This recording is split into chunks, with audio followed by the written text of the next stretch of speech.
Bom, gente, sobre o caso dos irmãos Menendez, tem alguns vídeos aqui no perfil, os últimos vídeos todos que eu postei é sobre o caso. E vamos falar sobre as novas evidências que surgiram, que trazem luz a esses acontecimentos e que podem, talvez, rever a pena dos irmãos que estão presos, acusados pelo crime de ter matado os pais. Então vamos lá. Nos últimos anos, evidências novas vieram à tona e lançam uma luz diferente sobre tudo o que aconteceu. Por quê? Entendam, eles tiveram 2 julgamentos, tá? O primeiro julgamento, a defesa foi pautada nos anos de abuso sexual que eles viveram, tá? E não pra livrar eles do crime, tipo, pra inocentá-los. Não era esse o foco da defesa. O foco da defesa era atenuar a pena. Então a defesa queria que eles fossem julgados como homicídio culposo imperfeito, onde não teve a intenção de matar, mas matou para se defender, já que eles tinham certeza que o pai deles ia matá-los em algum momento, para poder esconder todos os horrores que eles viveram durante todos os anos, né? O pai dele era alguém que prezava muito pela própria imagem. Porém, esse primeiro julgamento, ele deu um empate dos jurados. Metade dos jurados julgaram o crime como homicídio culposo imperfeito e a outra metade como homicídio doloso.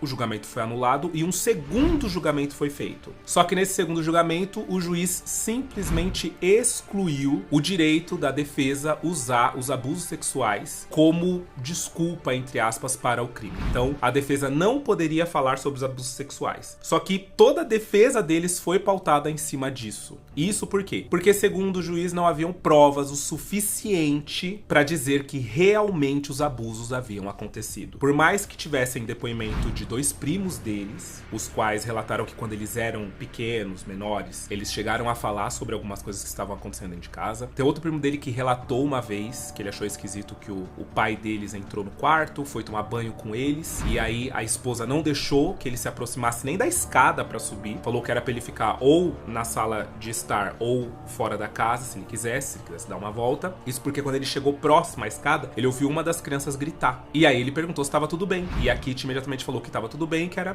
pra ele ir embora. E aí mais estranho ainda, porque ele relatou que depois que o José saiu do quarto dos meninos, ele também não tinha permissão pra subir imediatamente pra falar com os meninos. Tinha que esperar um tempo. Então ele achou aquilo tudo muito esquisito. Relatou, mas o juiz tirou, tá, gente? O juiz não permitiu que fossem usados os anos de abuso sexual pra defender os meninos. Não poderia se falar nisso. Fora que o juiz, no final das contas, deu 2 opções pro júri, que seria ou inocentá-los ou culpá-los por homicídio doloso, em primeiro grau. Ou seja, ia ser ou não cometerão o crime, são inocentes do crime, ou presos para sempre. As opções eram essas. O que ferrou pra eles, né? Tipo, não tem como. Eles cometeram o crime, então só havia uma sentença. O julgamento ele foi feito pra uma única sentença. Porém, como eu disse, nos últimos anos novas provas surgiram e aí sim o caso tá ganhando uma nova repercussão e talvez ele pode ser reaberto e os irmãos vão ter a pena revista, e caso eles sejam novamente julgados, e agora sim, por homicídio culposo imperfeito, eles teriam que passar mais ou menos, se eu não me engano, 11 anos na prisão. Como eles estão há mais de 30, então eles já cumpriram a pena, né? Eles serão livres imediatamente. Bom, vamos às evidências novas que surgiram. A primeira foi a descoberta de uma carta escrita pelo Eric meses antes dos homicídios, endereçada para um primo, o qual ele menciona os abusos sofridos pelo pai. Inclusive, esse primo é aquele que eu comentei que depois ele contou que o Eric, quando tinha mais ou menos 12 anos, falou com ele a respeito dos abusos. A carta, que ficou desaparecida por décadas, menciona explicitamente o temor do Eric em relação ao comportamento abusivo do pai dele,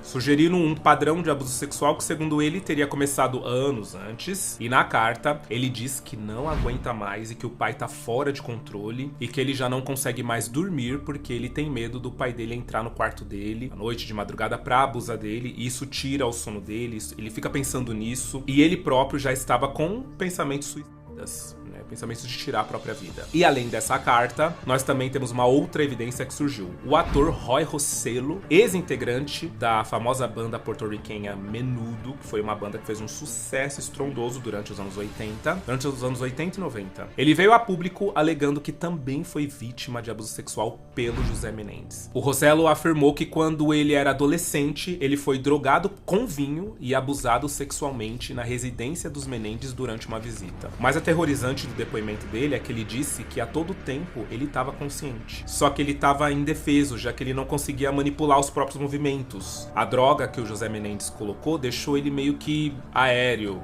meio que em estado de sono, mas alerta, acordado. Ele ainda fala que ele sangrou muito e sentiu dores por mais de uma semana. A alegação do Rossello dá suporte às acusações de abuso sexual que o Eric e o irmão Lyle Menendez fizeram durante o julgamento, nos quais, como eu disse, eles afirmaram que anos e anos de abuso e ameaça às suas vidas foi o principal motivo para o assassinato dos pais. E aí, assim, essas novas revelações assentem o debate público novamente sobre o caso dos Menendez, levando muita gente a questionar se a condenação dos irmãos devia ser revisitada. Tanto a carta do Eric quanto o depoimento do Rossello, eles oferecem um contexto mais profundo para entender os traumas que os irmãos afirmam que viveram, trazendo à tona questões complexas a respeito do abuso sexual, da justiça e da vingança. O caso já chocou o mundo na década de 90 e pode estar prestes a ter novas reviravoltas jurídicas, né? Eu, sinceramente, torço que sim. Na minha opinião, era outro mundo, né? Ao final dos anos 80.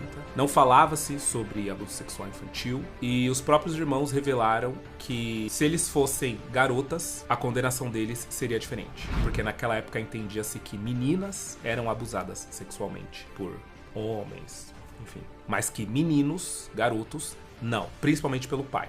Não faz sentido. Porque, enfim, né? Na cabeça deles o pai é hétero, então não faz sentido abusar dos filhos homens. E ainda mais fazer o que os garotos disseram que o pai deles fazia com eles. Então, olha, toda uma questão horrível. Eu imagino o que foi pra eles terem de fato sido abusados e terem sido desmentido e no final das contas pegado a pior condenação de todas, né? Eles podiam ter ido tanto para pena de morte quanto para prisão perpétua e por sorte os jurados votaram na prisão perpétua ao invés da pena de morte, mas é uma loucura tudo isso, né? Enfim, e você, tá acompanhando o caso dos Menendez? Comenta aí que eu quero saber.